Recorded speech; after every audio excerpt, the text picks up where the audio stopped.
بسم اللہ الرحمن الرحیم۔ صرف 5 منٹ کا مدرسہ قرآن و حدیث کی روشنی میں 12 شوال المکرم۔ نمبر 1، اسلامی تاریخ۔ حضرت درہ بنت ابی لہب رضی اللہ تعالی عنہ۔ حضرت درہ رضی اللہ تعالی عنہ حضور صلی اللہ علیہ وسلم کے چچا ابو لہب کی بیٹی تھیں۔ وہ ہجرت سے پہلے مکہ مکرمہ میں مسلمان ہو گئی تھیں۔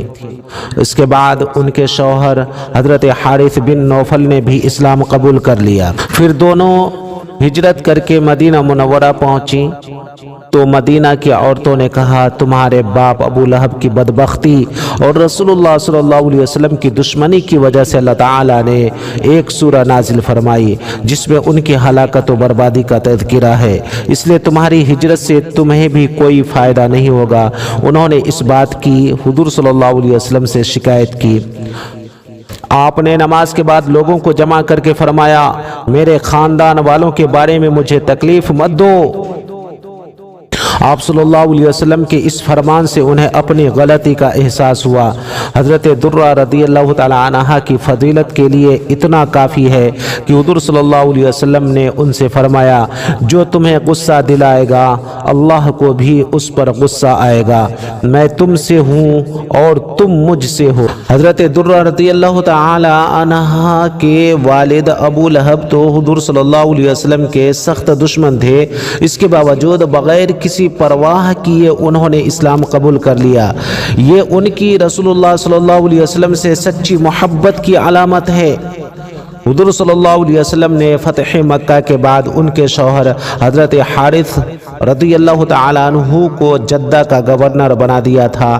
محدثین نے ان سے کچھ حدیثیں بھی بیان کی ہیں۔ حضرت عمر رضی اللہ تعالی عنہ کے زمانہ خلافت میں سن 20 ہجری میں ان کی وفات ہوئی۔ نمبر 2، حضور صلی اللہ علیہ وسلم کا معجزہ زید بن ارقم کے بارے میں پیشن گوئی۔ حضرت انیسہ رضی اللہ تعالی عنہ فرماتی ہیں، ایک مرتبہ میرے والد حضرت زید بن ارقم بیمار ہوئے تو رسول اللہ صلی اللہ علیہ وسلم عیادت کے لیے تشریف لائے۔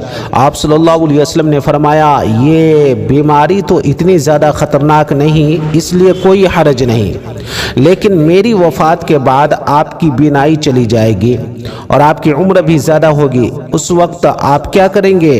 تو حضرت زید رضی اللہ تعالی عنہ نے فرمایا، تب تو میں ثواب کی امید رکھوں گا اور صبر کروں گا۔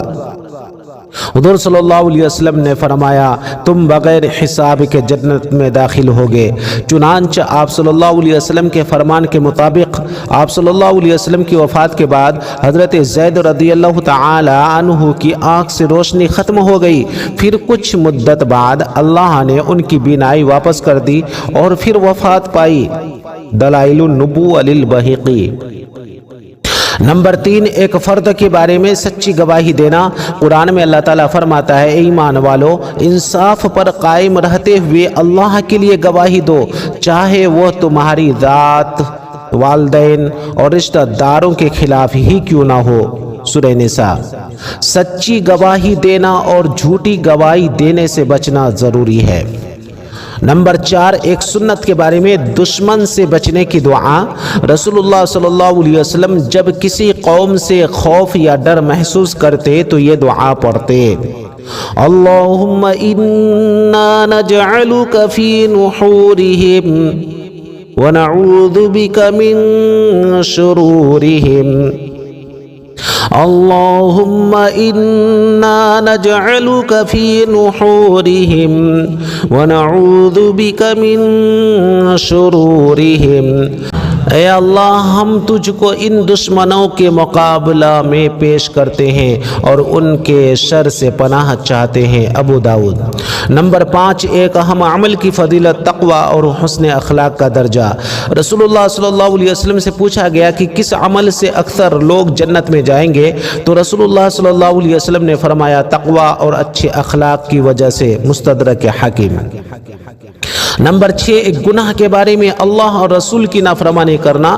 قرآن میں اللہ تعالیٰ فرماتا ہے، جو شخص اللہ اور اس کے رسول کا کہنا نہ مانے وہ کھلی ہوئی گمراہی میں ہے۔ سورہ احزاب۔ نمبر 7 دنیا کے بارے میں سواری کے جانور۔ قرآن میں اللہ تعالیٰ فرماتا ہے اسی نے یعنی اللہ نے گھوڑے، کھچر اور گدھے بھی پیدا کیے تاکہ تم ان پر سوار ہو کر زیب و زینت حاصل کرو، اور آئندہ بھی ایسی چیزیں پیدا کر دے گا جن کو تم ابھی نہیں جانتے۔ سورہ نحل۔ نمبر 8 آخرت کے بارے میں اہل جنت کی عمر۔ رسول اللہ صلی اللہ علیہ وسلم نے فرمایا جنتی لوگ جنت میں بغیر داڑھی کے سرما لگائے ہوئے 30 یا 33 سالہ نوجوان کی شکل میں داخل ہوں گے۔ ترمذی شریف۔ نمبر 9 طب نبوی سے علاج، کان بجنے کا علاج۔ رسول اللہ صلی اللہ علیہ وسلم نے فرمایا جب تم میں سے کسی کا کان بجے تو مجھے یاد کرے اور مجھ پر درود بھیجے۔ ابن سنی۔ نمبر 10 نبی پاک صلی اللہ علیہ وسلم کی نصیحت۔